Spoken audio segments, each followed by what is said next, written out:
Hey, it's Mark with DerbyWars, and today we have a special interview with Brent Sumja, the 2013 NHC Tour champion. He's a professional handicapper, focuses on contests, and he's going to share with us 3 of his top winning tips on how you can become a winning contest player. We're going to cover how to leverage multiple entries, when to play bombs, and one of the key ways that you can improve your game. So let's take a look. Hey, so we're talking horse racing handicapping contests. I'm Mark Midland from DerbyWars. With me here is Brent Sumja, DerbyWars player and last year's NHC Tour champion. Brent, great to have you with you and talk a little contests. Hey, thanks for having me. I really appreciate it. So, we were just talking about earlier, contests are getting bigger and bigger all the time. And are you seeing the same thing as you go out and play in live tournaments and go to the racetrack? Oh, most definitely. It's really exciting. I've only been involved for a little over 3 years, but I'm overwhelmed at the participation in a lot of these contests. Even this far into the year, they seem to be growing and not slowing down at all. And it's a really positive and fun thing to see. Yeah, it's so exciting. It seems like contests are really coming of age. In fact, I was just talking to Ed Peters, who qualified on DerbyWars twice for the NHC this year, and he'd never qualified for the NHC before. Qualified 2 times this year. Kind of said, I'm going to take a really focused this year on contests, and good for him. He's done really well with it so far.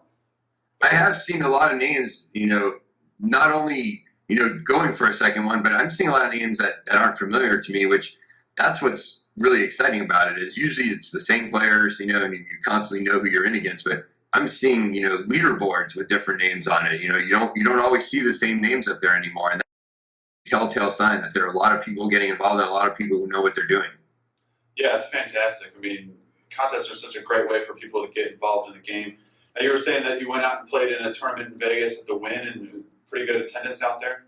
Oh, it was incredible. I mean, I've done it for 3 years, and you could definitely tell this year the enthusiasm and the crowd in itself was just a lot larger than in the past. And the way the day played out was also a lot different too, but it was really fun.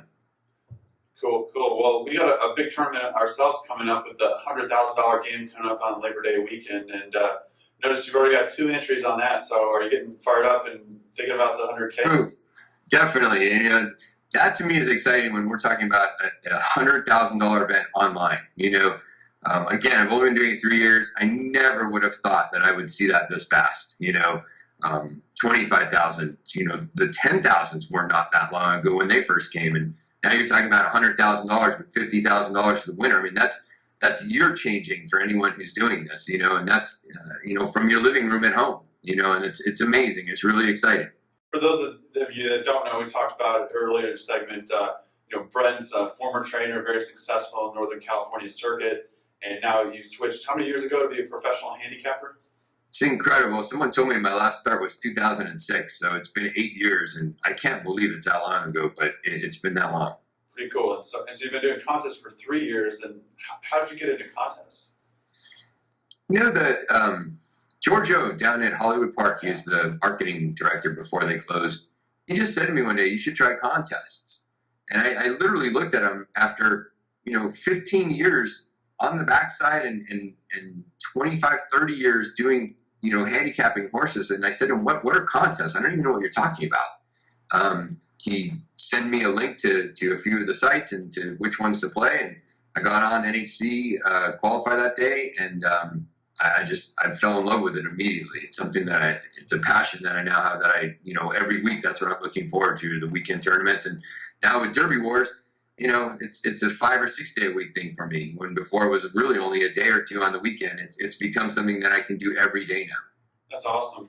And you said sometimes your buddy comes over with you and plays in the house with you, and you guys are both playing different tournaments? Oh yeah, there are times where there are 3 or 4 of us sitting in here. I wish you could see what I'm looking at on the other side. I mean, I have 4 big recliner chairs set up. There are times where, during the year where the pizza guy knows when to come, and he'll come in and hang out with us for a little while, and he just laughs. He watches us. I think he thinks it's like this reality type world that isn't, right. playing that he can't really understand. But, if you sat down here with us for a little while, you'd understand why we're always so excited about being here and playing the tournaments. Yeah, I don't think it'd take me too long. It sounds fun. It's like a man cave going to man OTB, a man cave Exactly. on steroids. But you just need a couple wagering machines, and we probably wouldn't leave the property for a while. Yeah, exactly. So that's awesome. So a minute ago we were talking about the $100,000 game coming up. $50,000 first prize, some big prizes in the spots below that. It's limited to 133 entries. You've got 2 entries in that so far. So how do you approach a what's your strategy approaching a tournament like that? Over the past few years, I originally thought, okay, the more entries, the better, and I've kind of come to grips with 2 entries for me is what I'm looking for, and I gained my second entry a little while back. I definitely prefer to have the 2 over the 1, but a third one for me, and that's just my personal preferences. I feel like it's wasted a lot, and I don't really force myself into making decisions. You'll come across a race with maybe a 6 or 7 horse field, and you're spreading yourself to 2 or 3 horses, and that's just not really, making a stand and getting yourself in position. So I really prefer the 2 entries, and starting out with those 2 entries, I definitely have a strategy. I'll be looking for not a huge bomb, but I'm trying to hit 10 to 12 to 1s that I may like a little less than maybe some of the 4 or 5 to 1 shots, but I will play them on both tickets to try to get one started. Mm-hmm. And you were talking earlier, another time about how, in terms of the bombs, when we're talking about long shots, 10 to 1, 15 to 1, 21 and higher, that bombs earlier in the tournament are more meaningful than later in the tournament. Could you kind of explain that a little bit more? Sure. There's no doubt that late in a tournament, when a lot of people are fishing because their scores are pretty low, and you're talking about maybe an 8-10 horse field, there's really only 2 or 3 huge bombs in there. So the likelihood is a lot of people will have them. Early on, when you're looking at a field of maybe 10 or 12, there could be 4 or 5 horses in there. And sometimes you look at the flag come up on DerbyWars and you'll be like, wow, I can't believe only 2 people have that horse. Well, if you're fortunate enough to have a huge bomb in the first few races and maybe 3-4 people out of 60 or 70 have it, that's a gigantic advantage early on in the tournament. Not only to have that type of lead, but what it does, in my eyes, is you get to play horses that you like now the rest of the way. You don't have to keep playing and fishing for horses that you just maybe like a little bit. You can play at 7 to 5 if you want to at that point, and it makes you in a very strategic, an excellent position to be in. Yeah, that's a really good point. And so I think, part of what you're saying is picking horses in a tournament to get to the top of the leaderboard is sort of a mix of the handicapping and the horses that you like, but also the math of the higher numbers are going to propel you further forward, and also where you're on the leaderboard. And I guess what you're saying is when you're at the top early, now you can kind of focus almost purely on the handicapping and not worry so much about the leaderboard and even the price on some of these horses. Most definitely. It's something that I used to play poker, and I know there are a lot of people in the tournament world that play poker. I wasn't that great at it, but one thing I did learn is you had to be aggressive really early, and it took me a while to learn that. I always try to play by the math and by the book and by the percentages. My mind works that way. But what I realized was the guys who would try to acquire a lot of chips early, or in this case, horse tournaments, try to acquire the dollars, in your bank, you have an advantage from there forward. There's no doubt that you have an advantage because you get to play live horses, It's just, to me, it's the way to go about playing a tournament. And if you don't hit something early, that doesn't mean you're out, because you can still play longer prices later. Sometimes when I look at a 12-race tournament, though, I'll say to myself, the bombs are later, and I'm going to go ahead and take a chance that they don't come in early. And it's a very risky strategy to take, because if they do, you're kind of behind the 8 ball at that point. But there are a lot of times where I'll say to myself, look, the first 5 races, I don't really see it. And so I'm just go ahead. I'm going to play, 5 to 2, 4 to 1, because I feel like I can keep myself in it that way. Sure. Yeah. I mean, it doesn't do any good to burn, score, put a bunch of goose eggs and not have a good score if the chalks are reliable and you've got some, good favorites to play with. Exactly. But yeah, no, you're right. I mean, I think that the strategy of, kind of going down swinging or going out hard, in the beginning, can help. And, Brent Weiner just won our $20,000 game a couple weeks ago, was NHC tour leader just, a couple weeks ago through the first half. And, he was talking about that. He goes, a lot of tournaments I will end up with 0, but I like to go out, take my chances, put up some bigger numbers with some of the bombs, and then you can give yourself a chance to win. obviously in a 100-person tournament, there's no points for 15th or 20th and having a good showing. He's like, I'd rather be at 0, but then win the next day. That's funny. That tournament, I was in that tournament.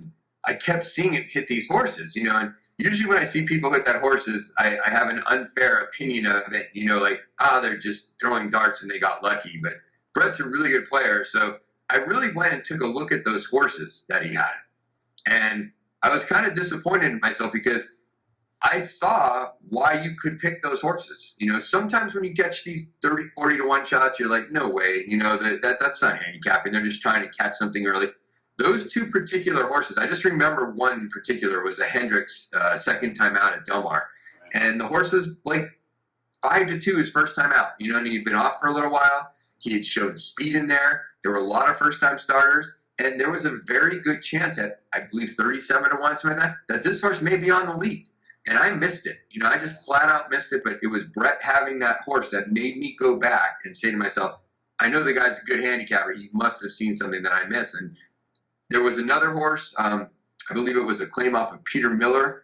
I forget the gentleman's name who trains him, but he had blinkers on when he had taken him that one start off a layoff, and he had taken the blinkers off. And if you look back at his races without blinkers, they were phenomenal. I mean, the horse, both of those horses should have been in the 4 or 5 to 1 range, and they were cappers, and it's something that, you learn. You watch really good handicappers, and when they beat you, figure out how and why, and you're going to get better.